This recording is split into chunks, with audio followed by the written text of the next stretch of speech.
Okay. Last class में हमने factor cost और मार्केट प्राइस तक पढ़ लिया था और हमने ये भी समझा था कि फैक्टर कॉस्ट और मार्केट प्राइस एक समय पर किसी भी वस्तु या सेवा की दो कीमतें हो सकती हैं। ठीक है। अब इनके आधार पर, इन कीमतों के आधार पर हमने जाना था कि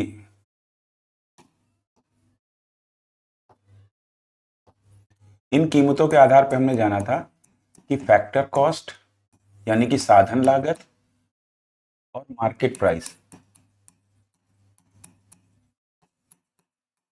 यानी कि बाजार मूल्य, इनके आधार पर हम जीडीपी यानी कि सकल घरेलू उत्पाद, जीएनपी यानी कि सकल राष्ट्रीय उत्पाद, जीडीपी,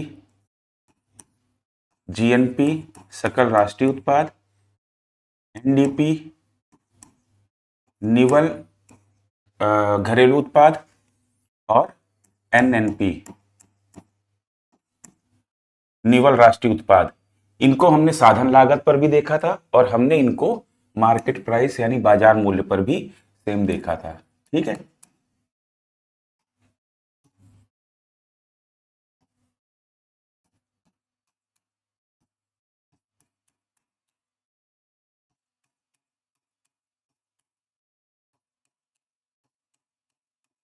और इसको हमें लिखना कैसे है वो भी मैंने आपको बताया था कि अगर हम साधन लागत पर जीडीपी को देख रहे हैं तो हम इसको लिखेंगे कैसे शॉर्ट में। हम यहाँ पर शॉर्ट में छोटा सा फैक्टर कॉस्ट लिख देंगे। ठीक है। साधन लागत में यहाँ पे हम छोटा सा क्या लिख देंगे, फैक्टर कॉस्ट। ठीक है। सभी के नीचे फैक्टर कॉस्ट, फैक्टर कॉस्ट। ठीक। अब सेम यहां पर जब हम मार्केट प्राइस बाजार मूल्य की बात कर रहे हैं तो यहां पर शॉर्ट में छोटा सा लिख देंगे एमपी, मार्केट प्राइस। ठीक है। तो इस तरीके से हमने इन चारों संकल्पनाओं को साधन लागत पर और बाजार मूल्य पर हमने पढ़ लिया था। ध्यान रखिएगा, किसी भी वस्तु या सेवा की एक ही समय में दो कीमतें होती हैं। एक होती है जो उसकी साधन लागत यानी उसके प्रोडक्शन में कितना खर्च आया है, और जो दूसरी कीमत होती है कि जब उसमें हम नेट इनडायरेक्ट टैक्स और सब्सिडी को, नेट इनडायरेक्ट टैक्स को जोड़ देते हैं और सब्सिडी को घटा देते हैं तो वो बाजार मूल्य में कन्वर्ट हो जाता है, जिसको हम शॉर्ट में एनआईटी कहते थे। ठीक है। तो फैक्टर कॉस्ट में अगर हम एनआईटी को जोड़ दें,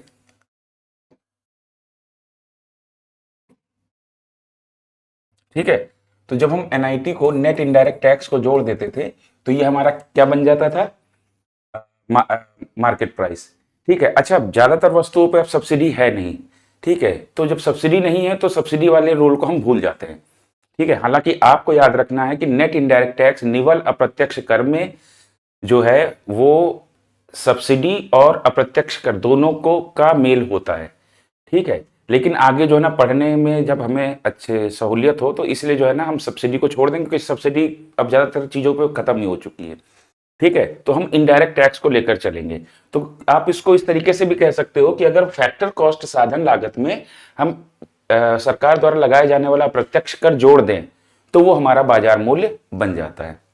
ठीक है। ये तो हो गया हमारा बाजार मूल्य। दूसरी चीज हमने समझी थी कि घरेलू आय, डोमेस्टिक इनकम और राष्ट्रीय आय। ठीक है। तो इसको हम एनडीपीएफसी को हम डोमेस्टिक इनकम,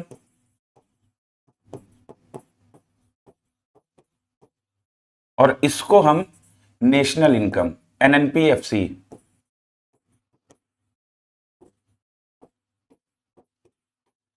इनकम इसको हम, इसको घरेलू आय एनडीपीएफसी को, और एनएनपीएफसी को हम नेशनल इनकम यानी राष्ट्रीय आय कहते हैं।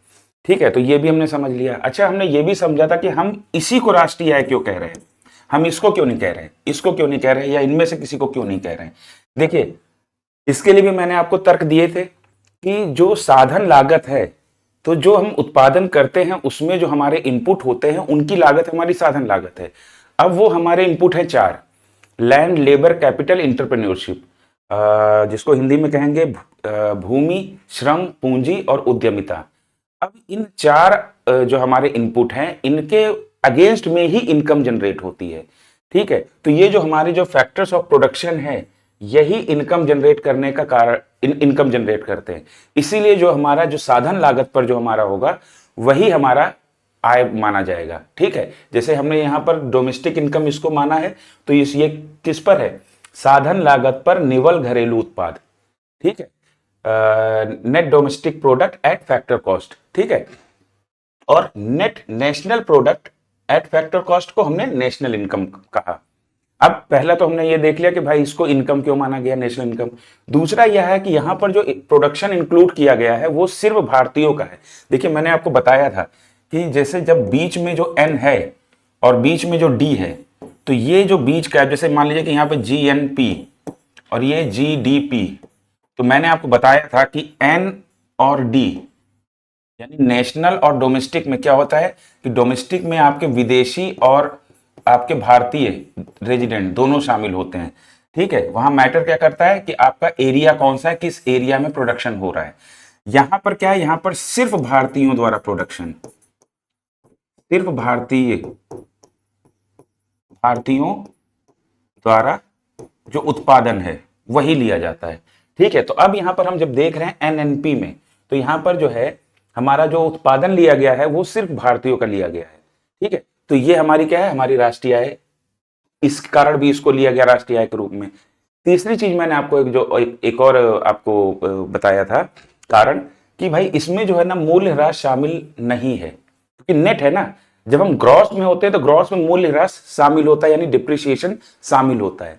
लेकिन जब हम नेट की बात करते हैं तो उसमें से हम मूल्य ह्रास को घटा देते हैं, तब हमारा ग्रॉस क्या होता है, हमारा ग्रॉस ये जो पहला वाला है ये एन में कन्वर्ट हो जाता है। ठीक है, ये किस में कन्वर्ट हो जाता है, एन में, नेट में। ठीक है, अब जैसे मैंने इसका कार का एग्जाम्पल भी दिया था, वो कार का एग्जाम्पल क्या था कि मैंने बताया था कि एक व्यक्ति ने 5 साल मतलब एक व्यक्ति ने 5 साल पहले एक कार खरीदी जो 5 लाख की कीमत की थी। 5 साल बाद उस व्यक्ति ने उस कार को मतलब किराए पर चलाकर 8 लाख रुपए कमाए। ठीक है, तो आपको एग्जाम्पल शायद याद भी होगा कि भाई एक व्यक्ति है, इसने एक कार खरीदी, ठीक है, और वो कार खरीदी 5 लाख रुपए की, और उसने इस कार को 5 साल 5 इयर्स चलाया।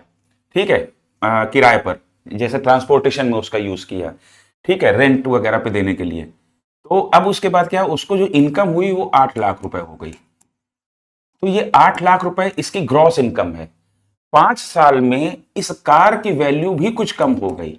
अब कार इसके लिए इनकम जनरेट कर रही थी, तो कार इसके लिए क्या हो गई, एक पूंजी हो गई। तो पूंजीगत वस्तुओं के मूल्य में जो कमी होती है उसे हम मूल्यह्रास कहते हैं। कैपिटल गुड्स की जो वैल्यू कम होती है समय के साथ या घिसने से, वियर एंड टियर की वजह से, तो उसे हम डिप्रिसिएशन या मूल्यह्रास कहते हैं। तो इस कार की जो कीमत है ये भी तो कम हो गई 5 साल में। मान लेते कि इसकी कीमत में 3 लाख रुपए की कमी आ गई। अब अगर 3 लाख रुपए की कमी हो गई है तो इसका मतलब है कि आपका जो ये ग्रॉस आपने कमाया है, इसमें से ये जो मूल्य ह्रास है, डिप्रिसिएशन है, इसको जब आप घटाओगे, -3 लाख करोगे, तब आपका अगर देखा जाएगा तो रियल आपकी इनकम जो है वो 5 लाख ही निकलेगी। यानी कि नेट इनकम आपकी 5 सालों में 5 लाख ही निकलेगी। तो यहां पर भी क्या है हमारा, तो ये हमारी रियल इनकम है ना। ठीक है, तो यहां पर भी हम देखेंगे कि यहां पर भी जो है डिप्रिसिएशन को हटा दिया गया है, तब ये जो है ना निवल पे आ गया, यानी नेट पे आ गया। तो ये इस तरीके से हमने देखा था कि भाई हम राष्ट्रीय आय को NNPFC यानी कि net national product at factor cost को हम राष्ट्रीय आय क्यों लेते हैं। ठीक है, अब उसके बाद फिर हमने एक अगली बात ये जानी थी कि 2015 से पहले, हम 2015 से पहले जो हम GDP की गणना करते थे, ठीक है, 2015 से पहले जो हम GDP की गणना करते थे, GDP का कैलकुलेशन करते थे, वो फैक्टर कॉस्ट पे करते थे। ठीक है, यानी कि हम GDP-FC को लेते थे, इस मान को लेते थे। लेकिन 2015 के बाद से हमने फैक्टर कॉस्ट की बजाय हमने क्या लेना शुरू कर दिया, मार्केट प्राइस, यानी कि GDP-MP को, यानी सकल घरेलू उत्पाद एट बाजार मूल्य पर सकल घरेलू उत्पाद को लेने लगे। ठीक है, यानी कि GDP eight market price, gross domestic product at market price, इसको जो है ना हम यूज करने लगे। क्या मेरी बात ये समझ में आ गई। अब हालांकि इससे रियल पिक्चर नहीं मिलता है। कैसे नहीं मिलता है, एक एग्जांपल से देख लेते हैं क्योंकि इस जो मार्केट प्राइस हमने लिया है, तो मार्केट प्राइस में तो देखिए यहां पर मार्केट प्राइस है, तो यहां पर इनडायरेक्ट टैक्स भी तो जुड़ा हुआ है इसमें, तभी तो ये जो है ना फैक्टर कॉस्ट से मार्केट प्राइस में गया है, क्योंकि इसमें क्या है, इनडायरेक्ट टैक्स लगा है, उसके बाद जो है ना जुड़ गया है, और सब्सिडी क्या है, माइनस कर दी गई है, सब्सिडी माइनस कर दी गई है। ठीक है, तो यहां पर क्या है, तब ये मार्केट प्राइस निकल कर आया है। तो यहां पर अगर आपका इनडायरेक्ट टैक्स अगर बदलेगा, सरकार अगर टैक्स में जरा भी परिवर्तन करेगी, तो आपकी जीडीपी भी बदली हुई दिखाई देगी। ठीक है, कैसे अभी हम देख लेते हैं। मान लेते हैं कि हम सब्सिडी मतलब सब्सिडी अभी 0 है। ठीक है, तो हम सिर्फ इनडायरेक्ट टैक्स को ही लेके चलेंगे। तो देख 2 वर्ष ले लेते हैं, एक वर्ष ले लेते हैं 2000। और जीडीपी होता क्या है, जीडीपी कैसे कैलकुलेट करते हैं कि प्रोडक्शन की जो क्वांटिटी है उसको आप प्राइस से गुणा कर दो।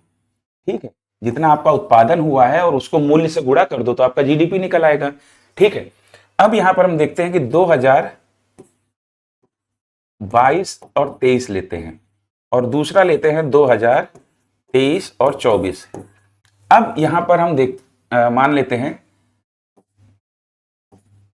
प्रोडक्शन क्वांटिटी, फिर यहां पर लिख दीजिए फैक्टर कॉस्ट यानी साधन लागत प्रति इकाई साधन लागत, फिर मार्केट प्राइस, सॉरी, फिर उसके बाद इसमें लिखिए टैक्स। ठीक है, थोड़ा सा और बड़ा कर लेते हैं इसको।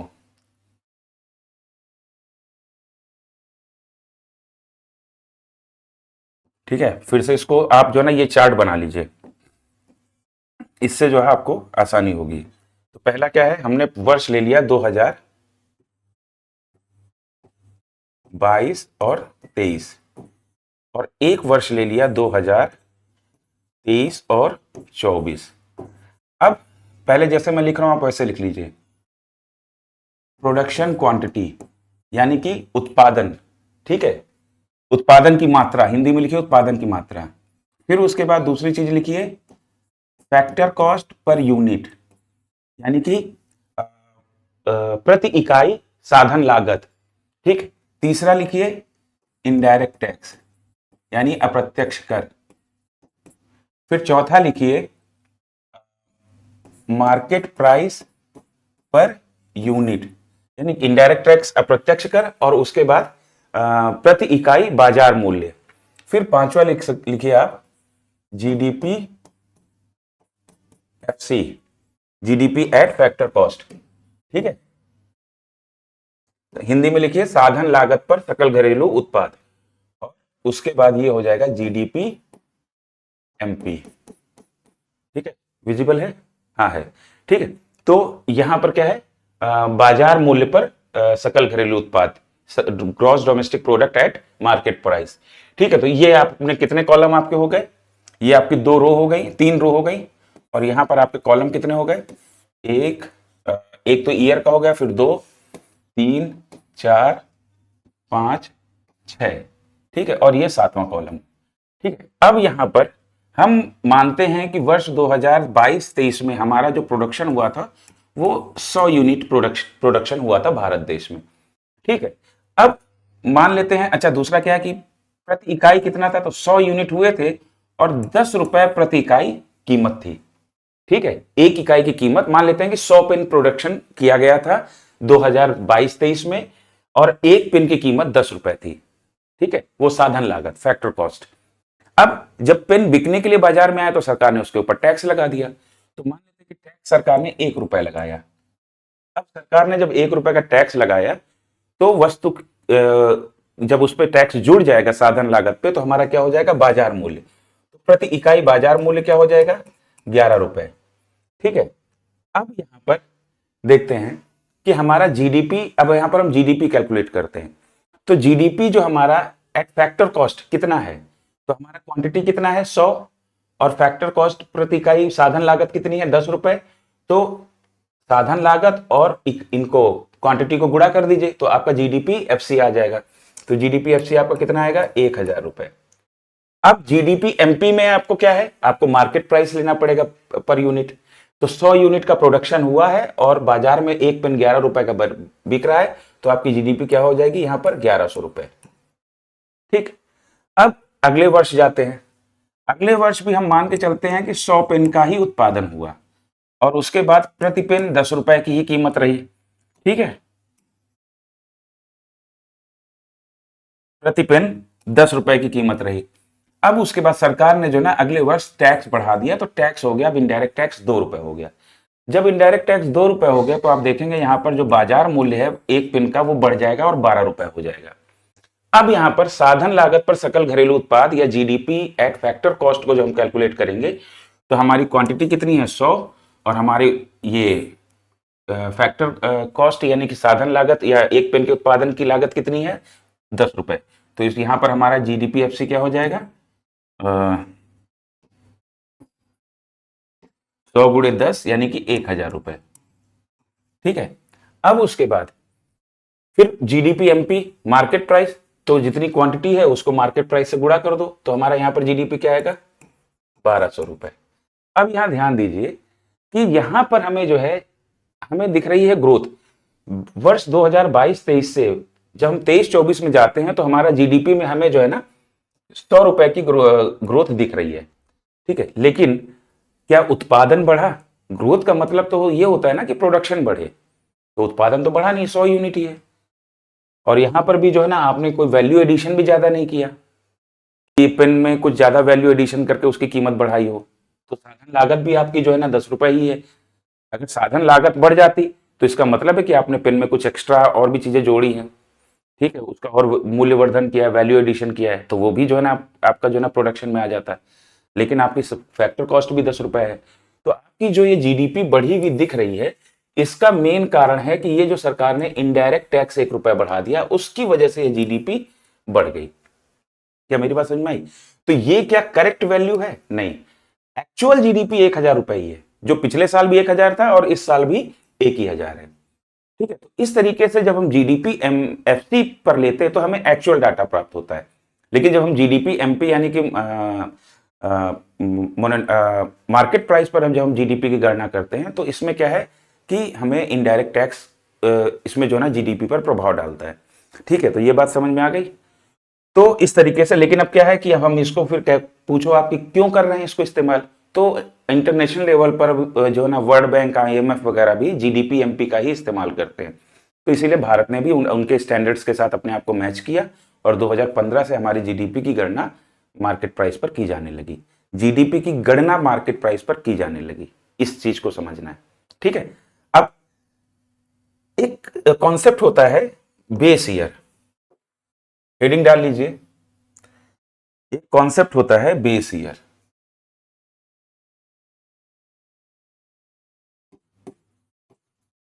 बेस ईयर को हिंदी में कहते हैं आधार वर्ष।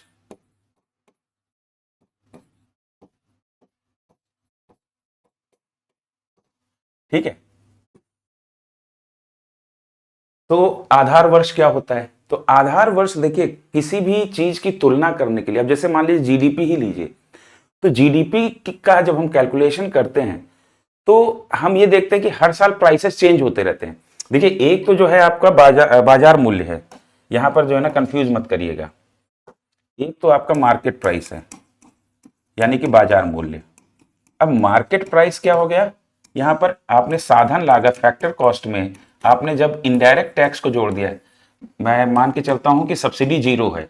ठीक है, तो सब्सिडी को हम माइनस सब्सिडी करेंगे तो जीरो है, तो माइनस जीरो ही रहेगा वो। तो हम इस तरीके से समझते हैं, हमने इनडायरेक्ट टैक्स को जब जोड़ दिया तब हमारा क्या बनेगा, तब हमारा ये मार्केट प्राइस यानी बाजार मूल्य बनता है। अब लेकिन ये तो हुआ इनडायरेक्ट टैक्स, तो सरकार हमेशा तो टैक्स बदलती नहीं रहती है, तो ये इतना नहीं है। लेकिन जब जैसे क्या है कि वस्तुओं की डिमांड और सप्लाई की वजह से, डिमांड और सप्लाई मांग और पूर्ति वस्तुओं की कीमतों पे असर डालते हैं। ये चीज आप आगे पढ़ेंगे जब मैं पढ़ाऊंगा। ठीक है, लेकिन फिलहाल के लिए सुन लीजिए। तो वस्तुओं की मांग और पूर्ति भी जो है ना कीमतों पर असर डालते हैं और इसकी वजह से वस्तुएं महंगी या सस्ती होती हैं, महंगी या सस्ती होती हैं। तो अब जो है डिमांड और सप्लाई हमेशा एक जैसी तो नहीं रहती, तो इससे क्या है कि जो वस्तुएं महंगी या सस्ती होती हैं तो इनके जो प्राइस है वो फ्रीक्वेंट चेंज होते रहते हैं। ठीक है, अब प्राइस अगर फ्रीक्वेंट चेंज हो रहे हैं, लगातार चेंज हो रहे हैं, तो क्या हम एक्चुअल डाटा पाएंगे? अब जैसे मान लीजिए, एक एग्जाम्पल से समझिए इस चीज को। एक एग्जाम्पल, पहले आप इसको समझते रहिए या कहीं कॉर्नर में बना लीजिएगा। मान लेते हैं कि वर्ष हमारा 2023 और 24, ठीक है, और यहां पर हम 2024 और 25 दो फाइनेंशियल ईयर लेते हैं हम। अब यहां पर जो है ना, यहां पर लिखते हैं प्रोडक्शन क्वांटिटी, ठीक है। अब प्रोडक्शन क्वांटिटी, ठीक, और दूसरा क्या हो जाएगा? दूसरा हो जाएगा आपका प्राइस, ठीक है। दूसरा क्या हो जाएगा? Production quantity and price. ये दिख रहा है आपको क्लियर? हाँ दिख रहा है। तो प्रोडक्शन क्वांटिटी मान लेते हैं कि 100 पेन का प्रोडक्शन हुआ था 2023-24 में, और प्राइस एक पेन का मान लेते हैं हम कि 20 रुपए था। तो यहां पर जीडीपी कितनी हो जाएगी? भाई आप जो है ना, प्रोडक्शन क्वांटिटी को प्राइस से गुणा कर दीजिए, तो आपकी जीडीपी क्या हो जाएगी? 2000 रुपए। अब फिर हम देखते हैं कि 2024-25 में हमारा प्रोडक्शन गिर गया, और हमने क्या है कि हमने उत्पादन हमारा कम हो गया, लेकिन डिमांड और सप्लाई की वजह से हमारा जो है कीमत है वो बढ़ गई, ठीक है, कीमत बढ़ गई। तो अब हमारा जीडीपी 2024-25 में कितना होगा? 8-24, 2400 रुपए, ठीक है।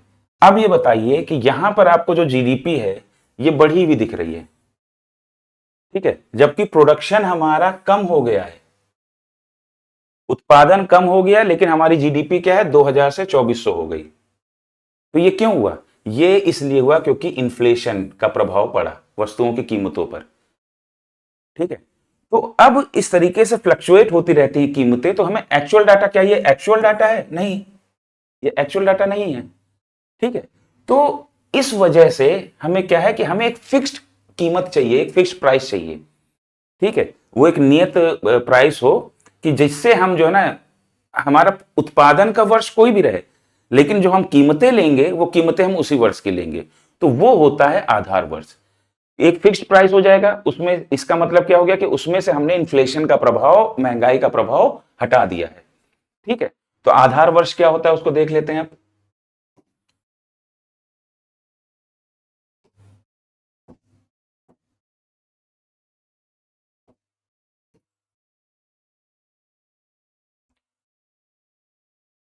तो आधार वर्ष की जरूरत क्यों पड़ी ये समझ में आ गया? क्योंकि कीमतें लगातार बदलती रहती हैं। जो प्राइस लगातार जब चेंज होते रहेंगे तो हमें एक्चुअल डाटा नहीं मिलेगा, और एक्चुअल डाटा नहीं मिलेगा तो एक्चुअली हम इकोनॉमिक ग्रोथ को समझ ही नहीं पाएंगे। प्रोडक्शन गिरने के बावजूद भी, 100 से प्रोडक्शन 80 हो गया, गिरने के बावजूद भी हमारा जो जीडीपी है वो 2000 से 2400 पहुंच गया। रीजन क्या था? रीजन था यहां पे इन्फ्लेशन यानी कि महंगाई। इन्फ्लेशन यानी कि महंगाई, क्योंकि कीमत जो है 20 रुपए से 30 रुपए हो गई। मेरी बात समझ में आ गई? ठीक है, तो इस चीज को दिमाग में रखिएगा। अब चलते हैं कि बेस ईयर क्या होता है। बेस ईयर वही होता है, एक नवीनतम सामान्य वर्ष, लिख लीजिए हिंदी में आधार वर्ष। हिंदी में पहले लिख लेते हैं फिर इंग्लिश में लिखेंगे। यह एक नवीनतम सामान्य वर्ष होता है जिसके सभी संबंधित आंकड़े उपलब्ध होते हैं, ठीक है। और इन आंकड़ों की तुलना वर्तमान वर्ष के आंकड़ों से की जाती है। इन आंकड़ों की तुलना वर्तमान वर्ष के आंकड़ों से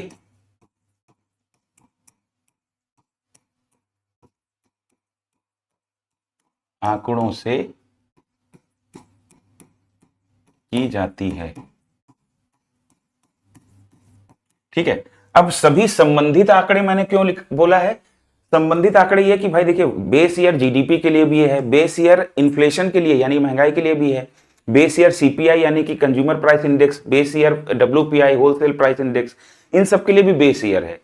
तो हमें क्या है कि अब हमें जीडीपी के संदर्भ में जब हमें चीजों को देखना है तो हमें जीडीपी की गणना के लिए उस वर्ष के प्राइसेस हमें पता होने चाहिए। ठीक है।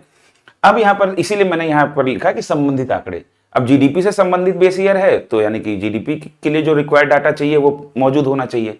अगर डब्ल्यूपीआई का बेस ईयर होगा तो डब्ल्यूपीआई के लिए जो रिक्वायर्ड डाटा है वो उपलब्ध होना चाहिए। तो इसलिए मैंने संबंधित आंकड़े लिख दिया। ठीक है। तो बेसिकली बेस ईयर होता क्या है? A latest normal year with all relevant data, with all relevant data. This data can be compared from the current year data. ठीक है। तो ये हो गया इंग्लिश में, this data can be compared from the current year data. तो एक नवीनतम सामान्य वर्ष होता है।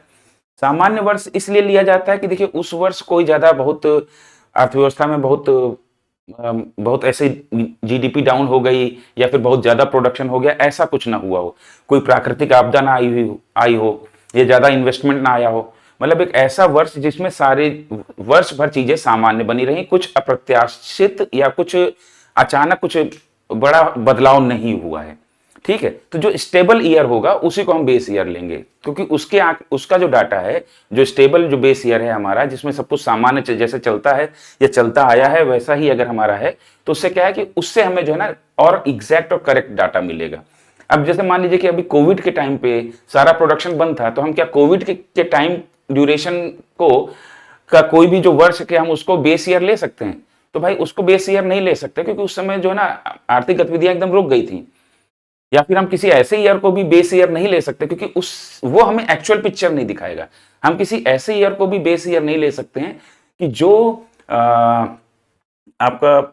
जिसमें बहुत ज्यादा उत्पादन हो गया हो या फिर हमारे देश में विदेशी निवेश बहुत ज्यादा हो गया हो।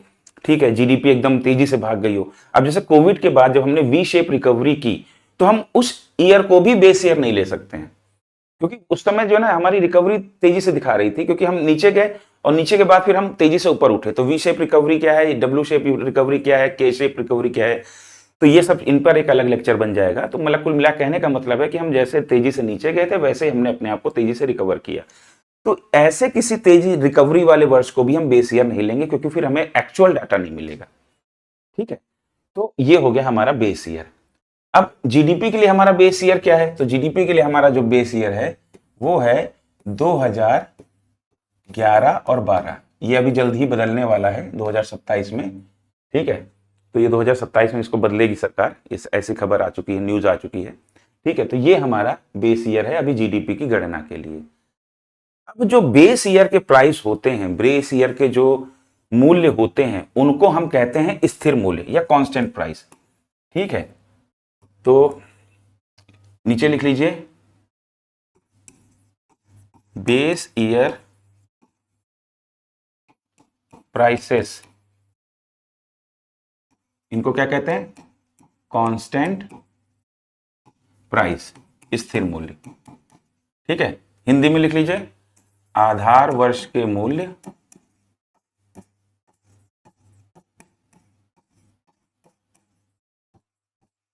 ये क्या है, कहलाते हैं? स्थिर मूल्य। ठीक है। अब ये स्थिर मूल्य कहलाते हैं। तो जो हमारे करंट ईयर है, वर्तमान वर्ष है, उसका जो मतलब कि जो मूल्य होंगे उनको क्या कहेंगे? तो करंट ईयर के जो मूल्य होते हैं वर्तमान वर्ष के, ठीक है,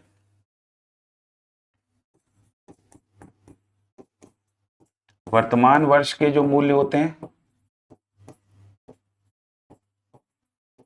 ठीक है, जिसको आप इंग्लिश में बोलेंगे करंट ईयर प्राइसेस,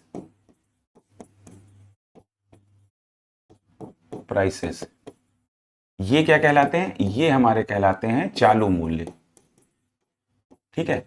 चालू मूल्य। ठीक। करंट ईयर प्राइसेस को यहां पर हम कह लेंगे करंट प्राइसेस। ठीक है। Current prices. अब यहां पर एक चीज ध्यान दीजिए, मैंने आपको बोला कि भाई एक बेस ईयर हमें ये इसलिए ले रहे हैं क्योंकि कीमतें लगातार घटती बढ़ती रहती हैं। तो कुल मिला के बेस ईयर लेने का हमारा एक रीजन क्या था कि हम इन्फ्लेशन के प्रभाव को कम कर सकें या समाप्त कर सकें। तो यहां पर हमारा जो है, तो जो बेस ईयर के जो मूल्य हैं, आधार वर्ष के मूल्य हैं और ये चालू वर्ष के मूल्य हैं, इनमें बेसिकली क्या हो जाएगा कि अगर आधार वर्ष में किसी चीज का मूल्य 10 रुपए है, तो यहां पर चालू वर्ष का जब मूल्य आएगा तो इसमें महंगाई का प्रभाव या इन्फ्लेशन का प्रभाव आ जाएगा। ठीक है, और स्थिर मूल्यों में महंगाई का प्रभाव नहीं होता है। ठीक है, तो कांस्टेंट प्राइस और करंट प्राइस में जो डिफरेंस क्रिएट कर रहा है वो क्या क्रिएट कर रहा है, वो क्रिएट कर रहा है इन्फ्लेशन। ठीक है, महंगाई। ठीक है, इसको आप चाहे तो ऐसे लिख भी लीजिए।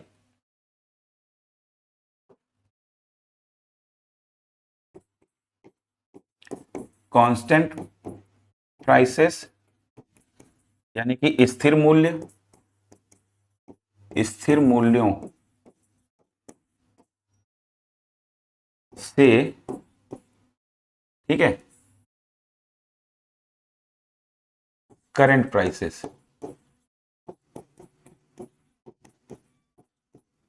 चालू मूल्य। तो यहां पर किसका प्रभाव आ जाएगा, यहां प्रभाव आ जाएगा महंगाई या इन्फ्लेशन।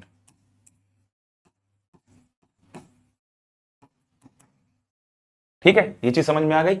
अच्छा, एक चीज और ध्यान दीजिएगा, फिर आप कंफ्यूज करेंगे कि मार्केट प्राइस और करंट प्राइस में क्या अंतर है, यानी कि बाजार मूल्य और हमारा बाजार मूल्य और हमारा ये चालू मूल्य, इनमें क्या अंतर है। ठीक है, इसमें आप कंफ्यूज हो सकते हैं। ठीक है, तो इसमें अंतर ये है कि देखिए,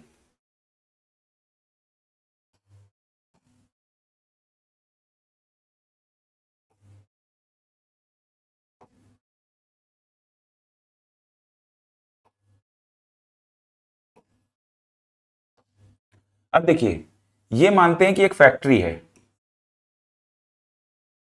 ये दिख नहीं रहा है साफ,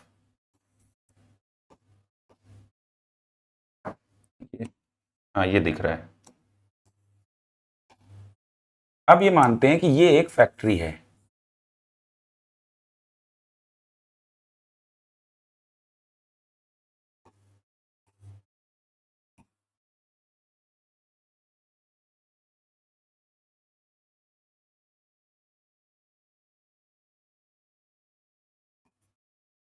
ऐसे ही कुछ फैक्ट्री है। ठीक है, अब इस फैक्ट्री में जो है ये पेन बन रहा है। अब इस पेन में यहां पर जब फैक्ट्री के अंदर पेन जब पेन है तो यहां पर तो साधन लागत है, फैक्टर कॉस्ट। ठीक है, अभी बाजार में बिकने के लिए नहीं आया। जब ये बाजार में बिकने के लिए आएगा तो इसमें क्या आ जाएगा, इसमें इनडायरेक्ट टैक्स यानी अप्रत्यक्ष कर जुड़ जाएगा। ठीक है, और सब्सिडी मान के चल रहे हैं हम, जीरो है, तो इनडायरेक्ट टैक्स जुड़ जाएगा यानी कि एनआईटी जुड़ जाएगा, निवल अप्रत्यक्ष कर, नेट इनडायरेक्ट टैक्स। तो ये क्या बन जाएगा हमारा, ये मार्केट प्राइस बन जाएगा, बाजार मूल्य।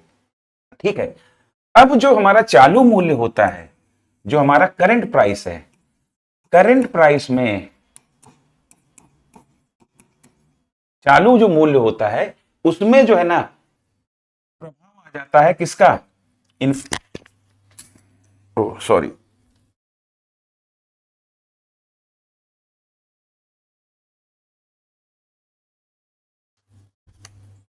ओके, उसमें प्रभाव आ जाता है इन्फ्लेशन का यानी कि महंगाई का। क्या मेरी बात समझ में आ गई। ठीक है, तो ये चीजें होती हैं। तो इसकी वजह से क्या है कि हमारा जो है बाजार मूल्य हो सकता है कि चालू मूल्यों के बराबर ही बाजार मूल्य रहे, और यह भी हो सकता है कि बाजार मूल्य से चालू मूल्य ज्यादा हो गए। अगर सप्लाई कम है और डिमांड ज्यादा है तो महंगाई अपना असर दिखा देगी, तो चालू मूल्य ज्यादा हो जाएंगे बाजार मूल्य से। तो बाजार मूल्य और चालू मूल्यों में कंफ्यूजन मत रखिएगा। क्या मेरी बात समझ में आ गई। ठीक है, तो हमने आज क्या समझा, हमने वर्तमान स्थिर मूल्य देख लिया, ठीक है, और चालू मूल्य देख लिया, और आधार वर्ष की क्या जरूरत हमने ये भी देख लिया। फिर हमने ये भी देखा कि हमारा जो जीडीपी एमपी, हम जीडीपी की गणना जब बाजार मूल्यों पर करते हैं तो उससे हमें सही डाटा कैसे नहीं प्राप्त हो रहा है, ठीक है, तो वो भी हमने एक एग्जाम्पल से समझ लिया। फिर हमने महंगाई के असर को भी देख लिया। तो इस तरीके से आज हमने काफी चीजें देख ली हैं। तो मैं ज्यादा क्लास को इसलिए नहीं लंबा खींचना चाहता कि आप इसमें कंफ्यूज ना हो जाएं, ठीक है। तो आप इतनी क्लास करिए और उसके बाद इसके नोट्स बना लीजिएगा। फिर मिलते हैं अगली क्लास में, ठीक है, अच्छे से पढ़ते रहिए।